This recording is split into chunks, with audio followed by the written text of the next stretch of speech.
रक्त परिसंचरण तंत्र। रक्त परिसंचरण तंत्र, पहले पार्ट में अपन ने रक्त के बारे में कंप्लीटली देख लिया था। रक्त के निर्माण की जो प्रक्रिया है इसको क्या कहा जाता है? हीमोपोइसिस। रक्त का निर्माण कहाँ होता है? अस्थि मज्जा में। अस्थि मज्जा में। रक्त के अध्ययन को हेमेटोलॉजी कहा जाता है। रक्त के उल्टी, जो उल्टियाँ होती है, उल्टी के साथ रक्त निकलना क्या कहलाता है? हिमेटमेसिस कहलाता है। हिमेटमेसिस। इसके बाद रक्त क्या है? एक प्रकार का बफर विलियन है। कैसे? यह रक्त में पीएच के मान के परिवर्तन का विरोध करता है। पीएच कितना होता है रक्त का? 7.4। पीएच मान की खोज करता कौन थे? सायरनसन। ठीक है। इसके बाद रक्त दो प्रकार से होता है। एक तो हो गया प्लाज्मा। प्लाज्मा क्या चीज थी? रक्त का तरल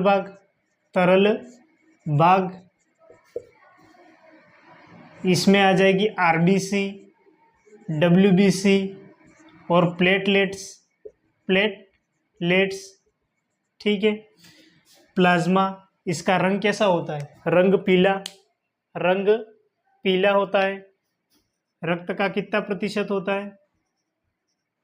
55%। इसमें 3 प्रकार के एंजाइम पाए जाते हैं। कौन कौन से? Albumin, globulin, fibrinogen. एल्बुमिन जो होता है परासरणी क्रियाओं को नियंत्रित करने का कार्य करता है। ग्लोब्यूलिन जो होता है प्रतिरक्षा तंत्र का विकास करता है। फाइब्रिनोजन रक्त का थक्का बनाने का कार्य करता है। रक्त का थक्का बनाने वाला विटामिन कौन सा है? विटामिन के तत्व, कैल्शियम। रक्त को जमने से रोकने के लिए क्या किया जाता है? प्रतिस्कंदक मिलाया जाता है, प्राकृतिक प्रतिस्कंदक हिपेरिन। इसके बाद ब्लड बैंक जो होता है हमारे शरीर का ब्लड बैंक, इसमें रक्त को जमने से रोकने का कार्य कौन करता है? प्रतिस्कंदक करते हैं। कौन से प्रतिस्कंदक होते हैं? EDTA। क्या है? Ethylene diamine tetra acetate. इसके बाद कौन सा हो जाएगा? Sodium benzoate, sodium dextrose. ये सब अपन ने पहले पार्ट में क्लियर कर लिया था। आज अपन देखेंगे आरबीसी लाल रक्त कणिकाओं के बारे में।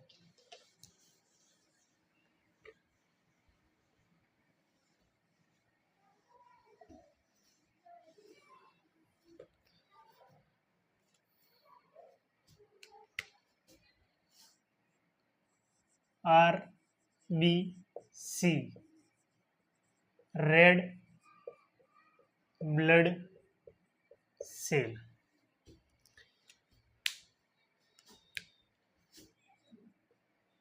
लाल रक्त कणिकाएं। लाल रक्त कणिकाएं। लाल वैज्ञानिक नाम क्या होता है? इरिथ्रो। लाल का इरिथ्रोसाइट। क्या हो जाएगा? इरिथ्रोसाइट। निर्माण, आरबीसी का निर्माण बच्चों में किस में होता है? भ्रूण में।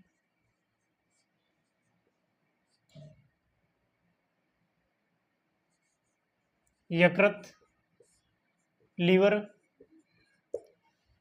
ठीक है। और वयस्क में अस्थि मज्जा में।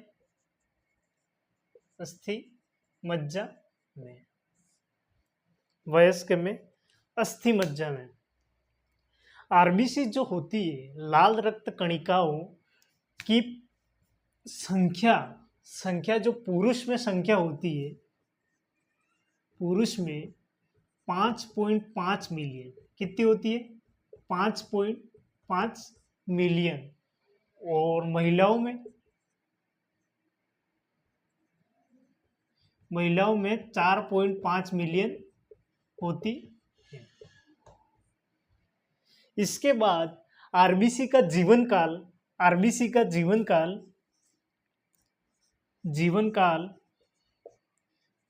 कितना होता है? जीवन काल होता है 120 दिन का। जीवन काल कितना होता है? 120 दिन का जीवन काल होता है। 120 दिन का जीवन काल होता है। लेकिन सर्वाधिक जीवन काल किसमें होता है? आरबीसी का सर्वाधिक जीवन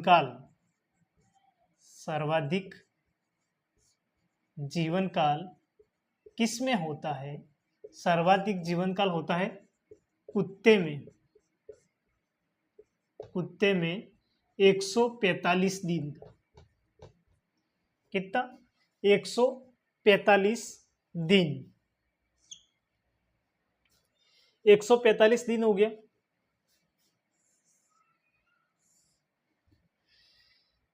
इसके बाद आरबीसी जो होती है, आरबीसी में क्या नहीं होता है? आरबीसी में क्या नहीं होता है? आरबीसी में क्या नहीं होता है? आरबीसी में एक तो कोशिका विभाजन नहीं होता है, इसके बाद आरबीसी में माइटोकॉन्ड्रिया नहीं होता है, और क्या नहीं होता है? कोशिका विभाजन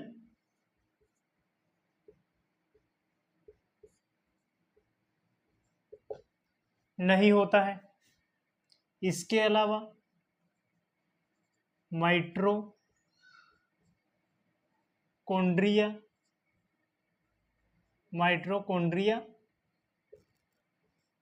नहीं होता है। आरबीसी केंद्रक विहीन होती है, केंद्रक नहीं होता है, केंद्रक नहीं होता है। लेकिन अपवाद है, ऊंट और लामा की जो लाल रक्त कणिकाएं होती है, इसमें क्या होता है? केंद्रक उपस्थित होता है। केंद्रक उपस्थित होता है। क्लियर है?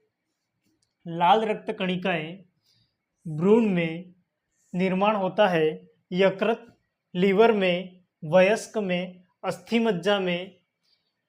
लाल रक्त कणिकाओं की संख्या पुरुषों में 5.5 मिलियन होती है, जबकि महिलाओं में 4.5 मिलियन होती है।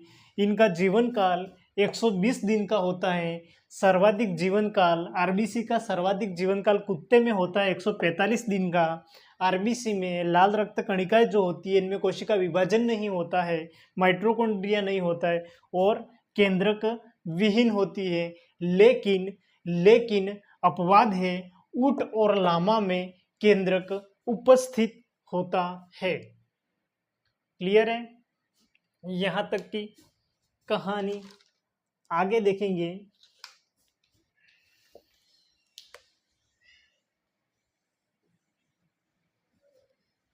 आरबीसी की आकृति। आरबीसी की जो आकृति होती है किस प्रकार की होती है? आरबीसी की आकृति उभयावत्तल होती है। कैसी होती है? उभयावत्तल।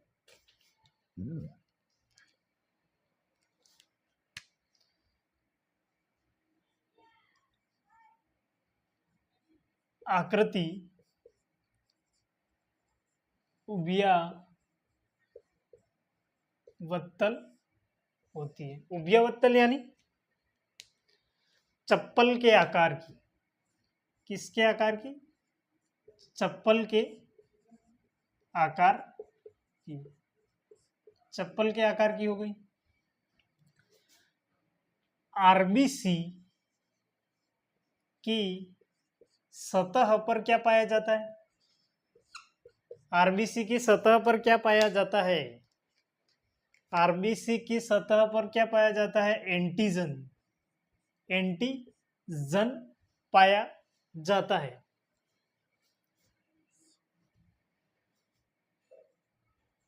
रक्त का तरल भाग क्या हो गया?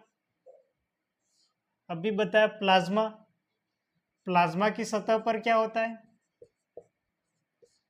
प्लाज्मा की सतह पर क्या होता है? एंटीबॉडीज, एंटीबॉडीज, एंटीबॉडीज होता है। एंटीजन और एंटीबॉडीज को क्या कहा जाता है? Glyco protein, glycoprotein. एंटीजन क्या कार्य करता है? इम्यूनिटी सिस्टम को एक्टिवेट करने का कार्य करते हैं।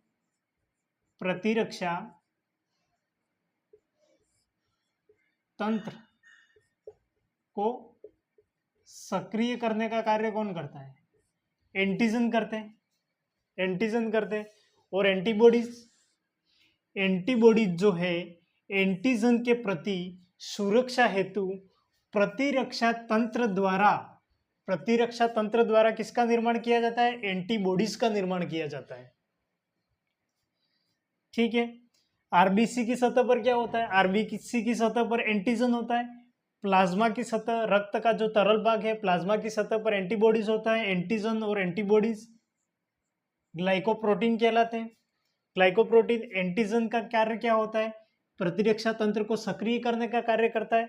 और एंटीबॉडीज जो होता है वो एंटीजन की सुरक्षा के लिए, ये जो प्रतिरक्षा तंत्र है वो किसका निर्माण करते हैं? एंटीबॉडीज का निर्माण करते हैं। क्लियर, समझ में आ गया? एंटीजन और एंटीबॉडीज, एंटीजन और एंटीबॉडीज। हाँ, कहाँ थे अपन? आरबीसी। आरबीसी की सतह पर क्या होता है? एंटीजन होता है, एंटीजन पाया जाता है। ठीक है। अच्छा, तो आरबीसी की संख्या का बढ़ना क्या कहलाता है? आरबीसी की संख्या का बढ़ना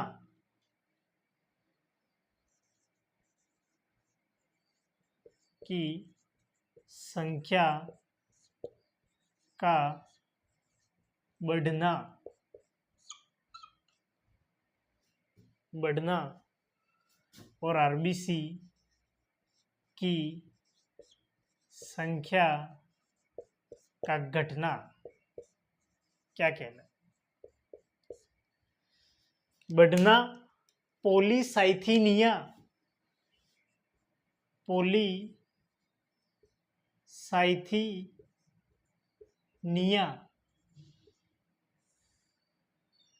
पॉलीसाइथीनिया।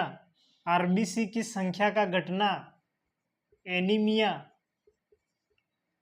एनीमिया। एनीमिया की 3 वजह है। कौन कौन सी है? एक तो क्या हो गई? आयरन की कमी के कारण, आयरन की कमी के कारण, कमी के कारण। दूसरा, रक्त की कमी के कारण, रक्त की कमी, रक्त की कमी, आरबीसी की कमी। ठीक है। एनीमिया 3 प्रकार के होते हैं। कौन कौन से होते हैं? एनीमिया 3 प्रकार के हैं। कौन कौन से, किस किस को पता है? एक तो हो गया माइक्रोसाइटिक, माइक्रोसाइटिक, माइक्रोसाइटिक एनीमिया। दूसरा sickle cell, sickle cell anaemia. एक हो गया माइक्रोसाइटिक, दूसरा हो गया सिकल सेल, और तीसरा कौन सा हो जाएगा? तीसरा हो जाएगा पर्निसियस, पर्निसियस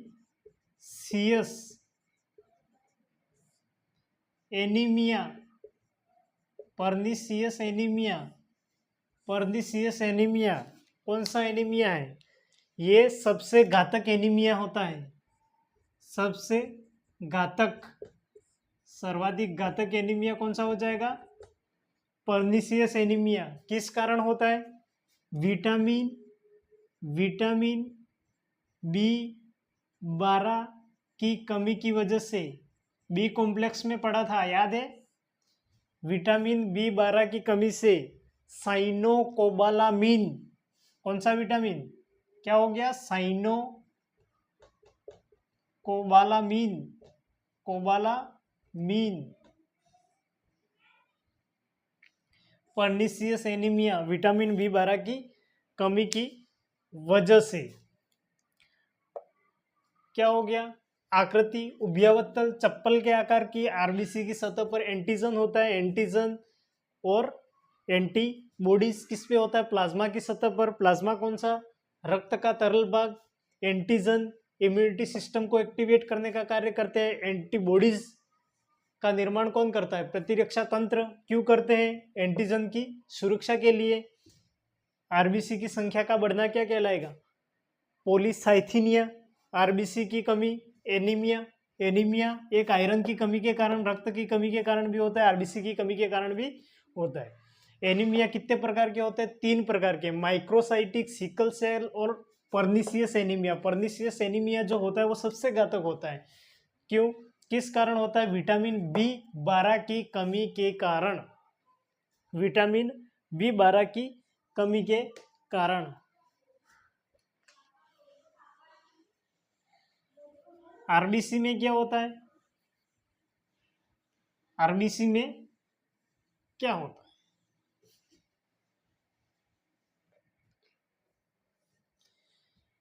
क्या पाया जाता है भाई, आरबीसी में हीमोग्लोबिन पाया जाता है, हीमोग्लोबिन,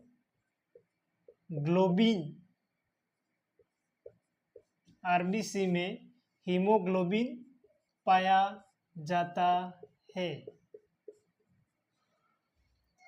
हीमो मतलब, हीमो का मतलब क्या हो गया, रक्त, ग्लोबिन, प्रोटीन, रक्त और प्रोटीन। प्रोटीन की श्रृंखला कैसी होती है, पेप्टाइड श्रृंखला, पेप्टाइड,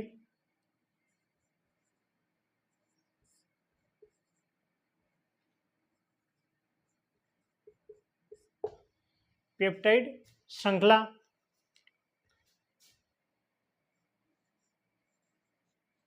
हीमोग्लोबिन का रंग कैसा होता है, हीमोग्लोबिन का रंग कैसा होता है, हीमोग्लोबिन का रंग कैसा होता है, हीमोग्लोबिन का रंग बैंगनी होता है, रंग बैंगनी होता है। हीमोग्लोबिन क्या कार्य करता है, हीमोग्लोबिन ऑक्सीजन का परिवहन, ऑक्सीजन का परिवहन। एक हीमोग्लोबिन कितने ऑक्सीजन को लेके जाता है, एक हीमोग्लोबिन 4 ऑक्सीजन परमाणु को लेकर जाता है, कितने, 4, HBO,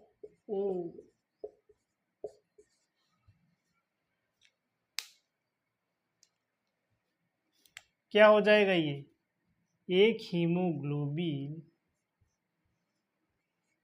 ऑक्सीजन परमाणु को लेके जाता है, ये क्या हो गया, HBO2,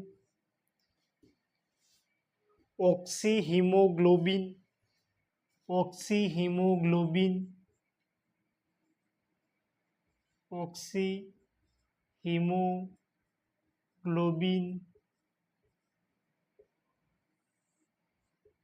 इस कारण क्या हो जाएगा, क्या हो जाएगा, रक्त का रंग जो है वो लाल हो जाता है। हीमोग्लोबिन का रंग कैसा होता है, बैंगनी, लेकिन हीमोग्लोबिन, ऑक्सी हीमोग्लोबिन के कारण रक्त का रंग लाल हो जाता है। हीमो, रक्त, ग्लोबिन मतलब प्रोटीन, प्रोटीन की श्रृंखला कैसे होती है, पेप्टाइड श्रृंखला। हीमोग्लोबिन का रंग कैसा होता है, बैंगनी होता है। हीमोग्लोबिन क्या कार्य करते हैं, ऑक्सीजन का परिवहन करते हैं। एक ऑक्सीजन परमाणु 4, एक हीमोग्लोबिन 4 ऑक्सीजन परमाणु को लेकर जाता है ऑक्सी हीमोग्लोबिन, जिस कारण रक्त का रंग लाल हो जाता है। अच्छा,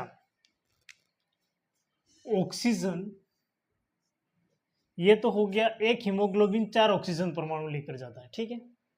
अब प्रतिशत,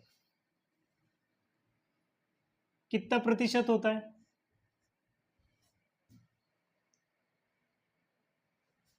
98% हीमोग्लोबिन और 2% रक्त किसमें पाया जाता है? प्लाज्मा में घुलकर आता है। किसमें? प्लाज्मा में।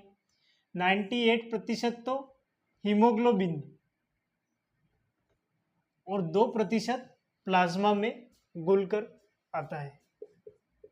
ऑक्सीजन, क्या? ऑक्सीजन। और जो कार्बन डाइऑक्साइड होती है, कार्बन डाइऑक्साइड जो होती है,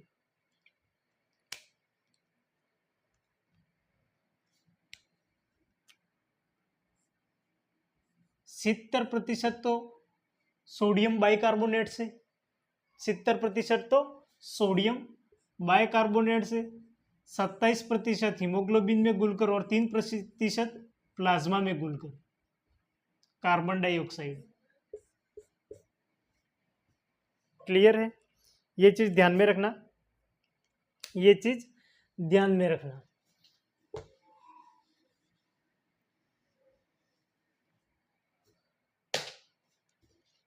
आरबीसी, आरबीसी का जीवन काल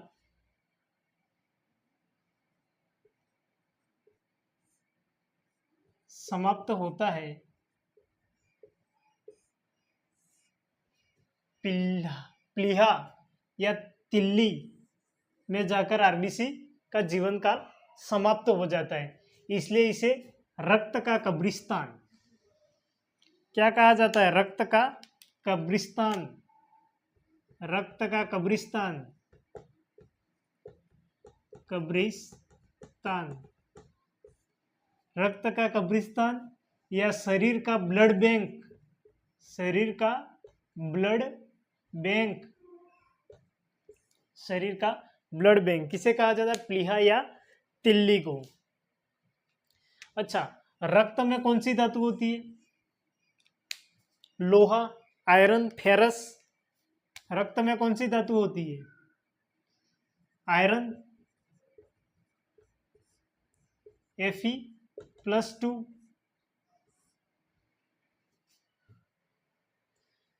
रक्त, रक्त जो होता है एक प्रकार का, रक्त एक प्रकार का तरल, तरल संयोजी, संयोजी उत्तक है।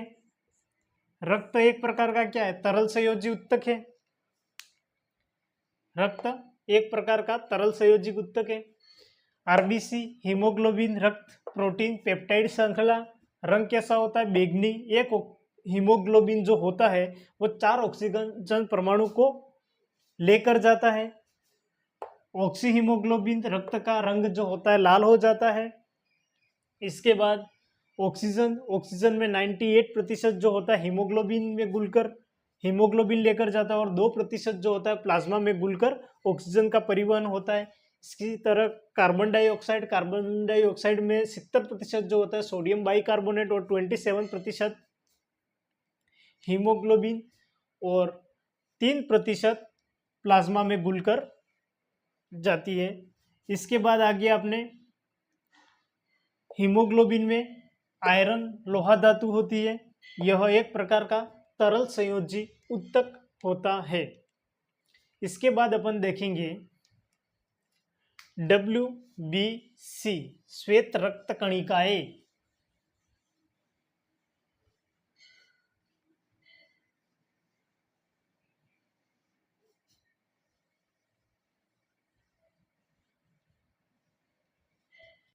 WBC यानी श्वेत रक्त कणिकाएं।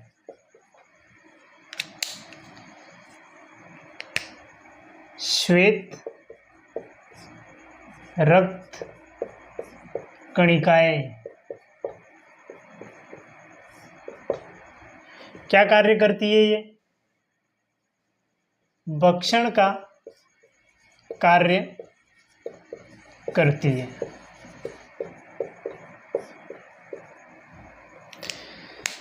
आरबीसी का जीवन काल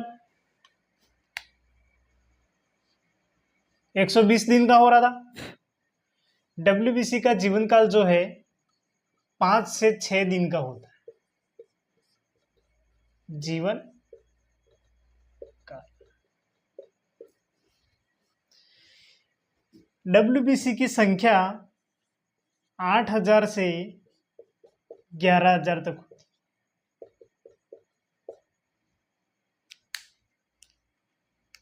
संख्या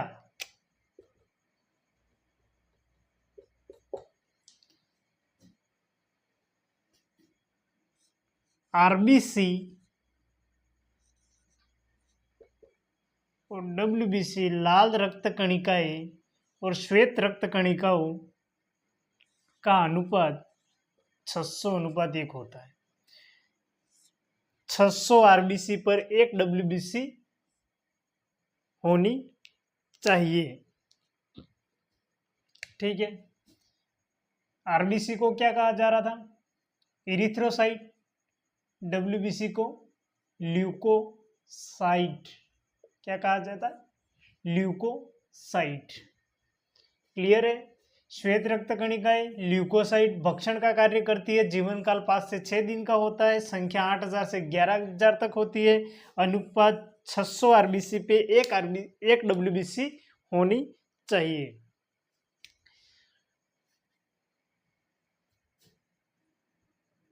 डब्ल्यूबीसी डब्ल्यूबीसी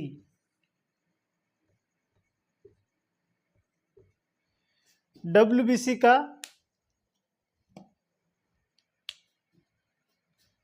बढ़ना और डब्ल्यूबीसी का घटना। बढ़ना क्या हो जाएगा? डब्ल्यूबीसी का बढ़ना हो जाएगा ल्यूकोसाइटोसिस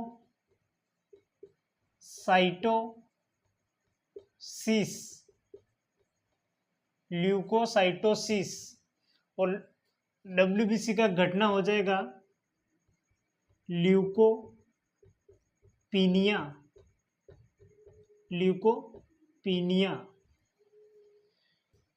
डब्ल्यूबीसी की अधिकता से कौन सा रोग हो जाएगा? ल्यूकेमिया। कौन सा हो गया? ल्यूकेमिया।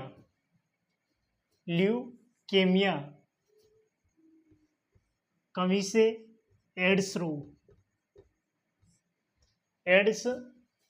रोग हो जाता है। डब्ल्यूबीसी का बढ़ना ल्यूकोसाइटोसिस, डब्ल्यूबीसी का घटना ल्यूकोपीनिया, श्वेत रक्त कणिकाओं की अधिकता से ल्यूकेमिया रोग हो जाता है। श्वेत रक्त कणिकाओं की कमी से एड्स रोग हो जाता है। क्लियर है? श्वेत रक्त कणिकाएं भक्षण का कार्य 5 से 6 दिन जीवन काल 8 से 11,000 तक संख्या 600:1 600 आरबीसी पर 1 डब्ल्यूबीसी होनी चाहिए। डब्ल्यूबीसी का बढ़ना ल्यूकोसाइटोसिस, डब्ल्यूबीसी का घटना ल्यूकोपीनिया, अधिकता से ल्यूकेमिया और कमी से एड्स रोग। क्लियर है? इससे आगे डब्ल्यूबीसी जो होती है वो 2 प्रकार की होती है। डब्ल्यूबीसी 2 प्रकार की होती है, कणिकामय और अकणिकामय। कणिकामय और अकणिकामय।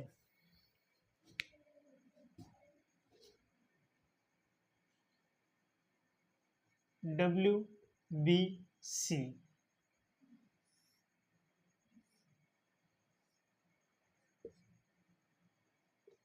ठीक है।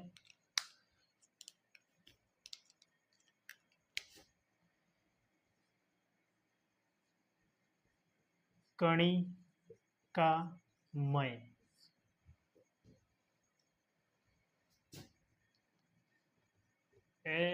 कणिकामय।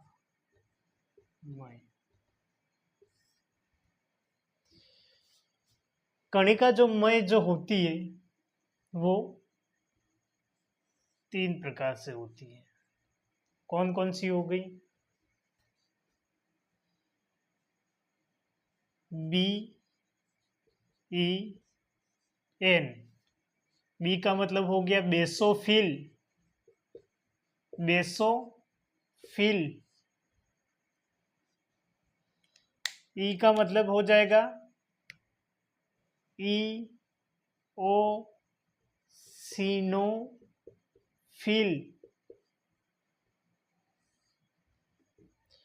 एन का न्यूट्रोफिल,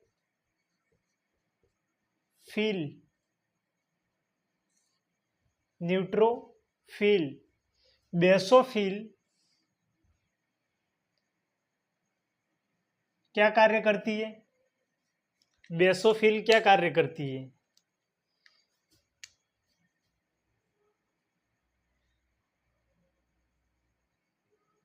एलर्जी होने से बचाती है, एलर्जी कारक, एलर्जी कारक। कोई एक एलर्जी कारक का नाम हो गया हिस्टामिन। क्या हो गया? हिस्टामिन। एलर्जी से बचाने का कार्य कौन करता है? बेसोफिल। एलर्जी कारक का नाम हो गया हिस्टामिन।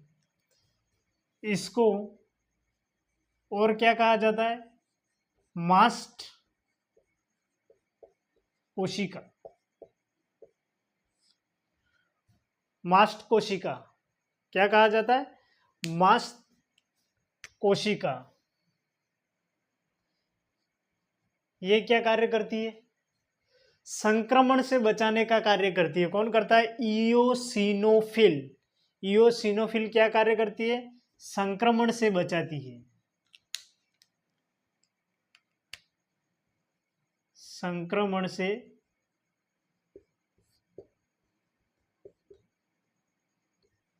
बचाती है।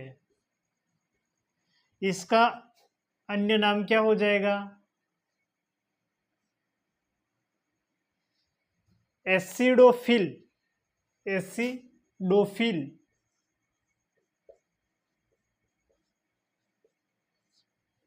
एसिडोफिल। न्यूट्रोफिल। न्यूट्रोफिल कणिकामय जो है सर्वाधिक मात्रा में पाए जाने वाली कणिकामय कौन सी हो जाएगी? न्यूट्रोफिल। सर्वाधिक मात्रा में, सर्वाधिक मात्रा में,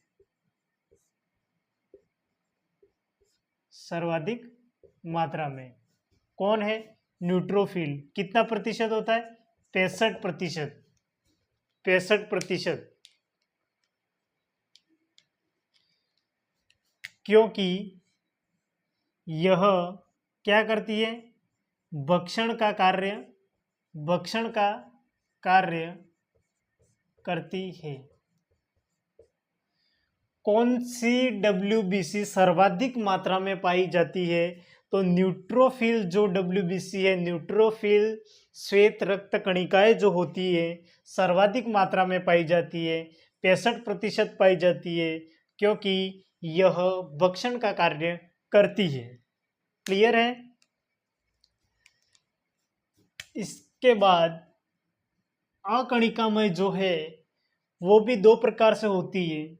एक तो हो गई मोनोसाइट, मोनोसाइट, और दूसरी जो है वो हो जाएगी लिम्फोसाइट, लिम्फोसाइट। मोनोसाइट और लिम्फोसाइट।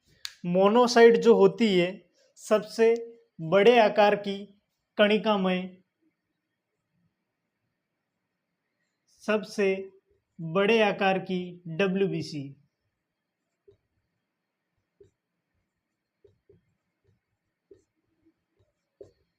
कौन सी कणिकामय होगी? अकणिकामय में आ जाएगा मोनोसाइट। मोनोसाइट जो है इनका आकार सबसे बड़ा होता है, इसलिए इसे मैक्रोफेज कहा जाता है। न्यूट्रोफिल जो है छोटी होती है, इसलिए माइक्रोफेज कहा जाता है। ठीक है। सर्वाधिक मात्रा में बड़े आकार की, सर्वाधिक मात्रा में कौन सी हो जाएगी? न्यूट्रोफिल हो जाएगी। सर्वाधिक मात्रा में न्यूट्रोफिल, सर्वाधिक मात्रा में न्यूट्रोफिल बड़े आकार की। मोनोसाइट, मैक्रोफेज बड़े आकार की है, छोटे आकार की है माइक्रोफेज। इसके बाद आ जाएगी लिम्फोसाइट। लिम्फोसाइट सबसे छोटे आकार की, WBC। लिम्फोसाइट, लसिका, लसिका क्या कहा जाता है? लसिका, छोटे आकार की WBC। लिम्फोसाइट जो है इसको दो पार्ट में डिवाइड किया गया है।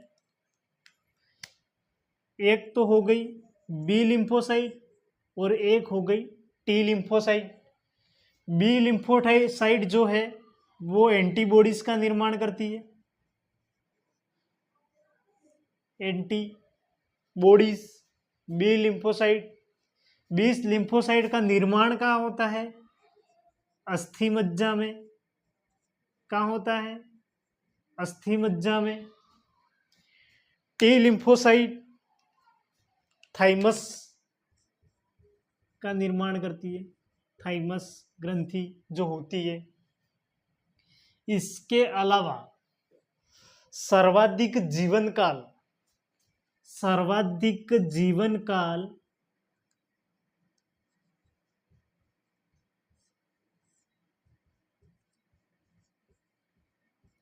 किसका होता है?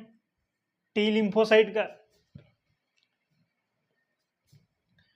टी लिम्फोसाइट WBC श्वेत रक्त कणिकाओं का जीवन काल 10 साल होता है। कितना होता है? 10 साल। क्लियर है? 10 साल होता। क्या हो गया? WBC कितने प्रकार की है? 2 प्रकार की, कणिकामय, अकणिकामय। कणिकामय 3 प्रकार के, basophil, eosinophil, neutrophil. Basophil, eosinophil, neutrophil.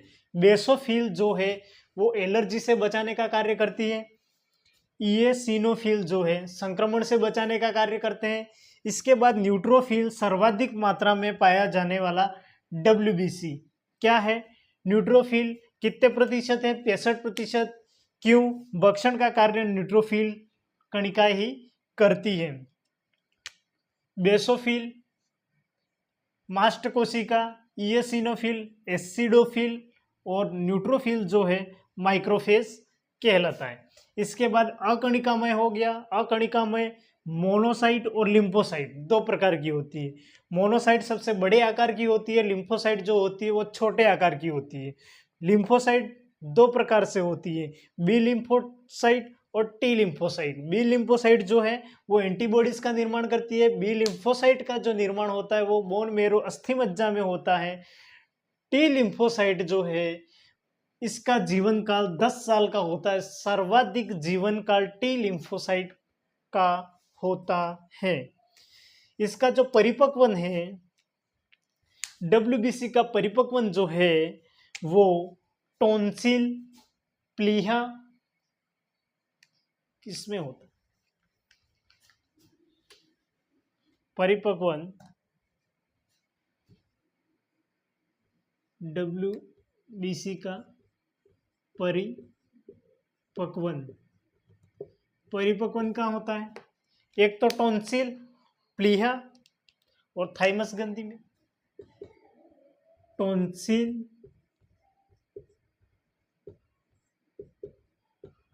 प्लीहा, thymus, लसिका।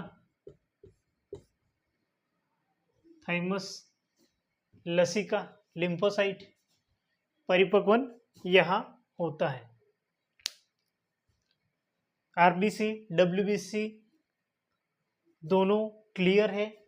RBC RBC erythrocyte, WBC leucocyte. आरबीसी का जीवन काल 120 दिन का होता है, सर्वाधिक कुत्ते में होता है।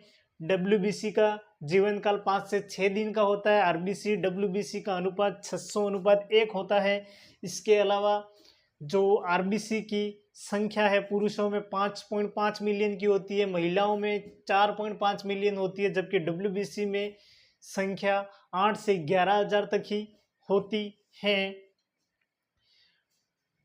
आरबीसी आरबीसी जो है, आरबीसी का बढ़ना पॉलीसाइथीनिया कहलाता है। इसके बाद डब्ल्यूबीसी का जो बढ़ना है इसे क्या कहते हैं? डब्ल्यूबीसी का बढ़ना क्या कहलाएगा? अभी बताया था,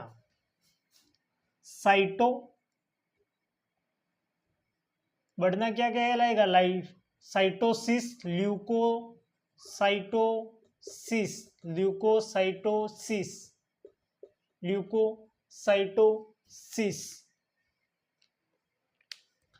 डब्ल्यूबीसी दो प्रकार से होती है, कणिकामय, अकणिकामय। कणिकामय बेसोफिल, इयोसिनोफिल, न्यूट्रोफिल। अकणिकामय मोनोसाइट, लिम्फोसाइट। लिम्फोसाइट दो प्रकार से होती है, B lymphocyte, T lymphocyte. Antibodies अस्थि मज्जा। टी लिम्फोसाइट 10 साल का जीवन काल होता है। परिपक्व डब्ल्यूबीसी का टॉन्सिल, प्लीहा, थाइमस, लसिका में होता है। यहाँ तक की कहानी क्लियर है। आरबीसी और डब्ल्यूबीसी, लाल रक्त कणिका और श्वेत रक्त कणिकाओं के बारे में क्लियर हो गया है। इसके बाद क्या आ जाएगा अपने? प्लेटलेट्स। थर्ड पॉइंट क्या हो गया? प्लेटलेट्स।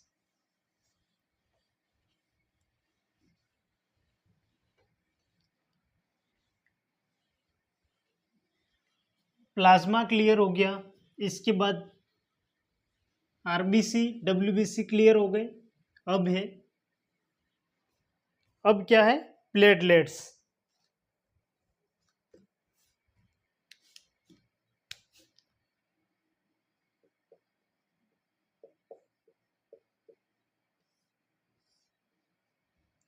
प्लेटलेट्स, थ्रोम्बोसाइट, इसको क्या कहा जाता है?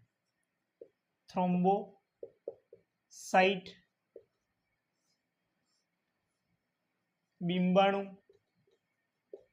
बिंबाणु या पट्टिकाणु,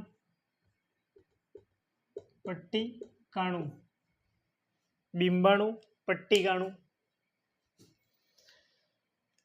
प्लेटलेट्स क्या कार्य करते हैं? प्लेटलेट्स जो है, रक्त का थक्का बनाने का कार्य कौन करता है? प्लेटलेट्स करती है। यह रक्त का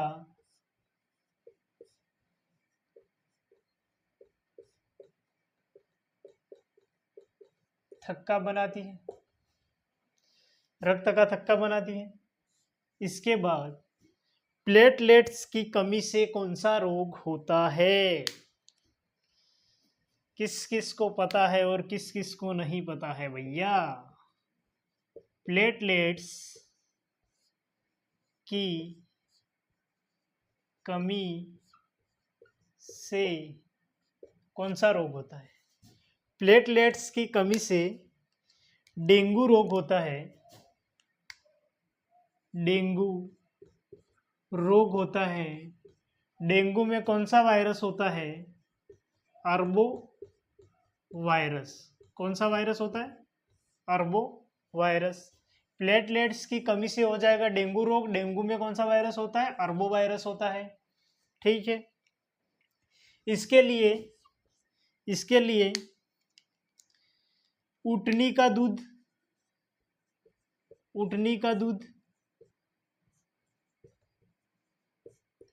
कीवी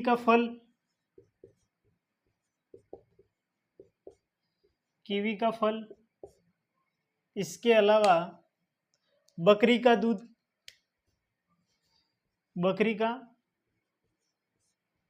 दूध, गोभी के पत्ते का juice, platelets, thrombocyte, RBC, erythrocyte, WBC, leukocyte, platelets, thrombocyte, बिंबाणु पट्टिकाणु। यह रक्त का थक्का बनाती है, रक्त का थक्का बनाती है। प्लेटलेट्स की कमी से डेंगू रोग होता है, डेंगू रोग में अरबो वायरस होता है, इसके लिए प्लेटलेट्स की कमी हो जाती है। इसके लिए ऊँटनी का दूध, कीवी का फल और बकरी के दूध का सेवन करना चाहिए। यहाँ तक क्लियर है? रक्त के दो भाग हो गए क्लियर, प्लाज्मा, डब्ल्यूबीसी, आरबीसी और प्लेटलेट्स।